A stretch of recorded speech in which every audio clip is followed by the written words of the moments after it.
Hello everyone, you are watching Daily English, Day 4, TeacherTechTube. This is Sam, your personalized English speaking coach. Today, I am gonna teach you how to start a conversation with a stranger. Stranger is a person you never know and you are meeting him or her for the first time. Now let's see how to start the conversation. Sample 1, place. Down the road. Hello, can you spare me 1 minute please? Or, can you hold on for a minute please? I am Sam, from Chennai. I am here, looking for the high school headmaster. His name is Mr. Ram.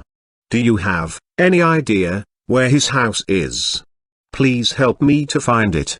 Sample 2, at office. Hi, I am Sam, a new joinee, who is reporting to join our office today. As a developer, I have been looking HR cabin. Can you please let me know where is it? It will be a great help. Catch you in day 5. Thank you for your time. Please subscribe TeacherTechTube.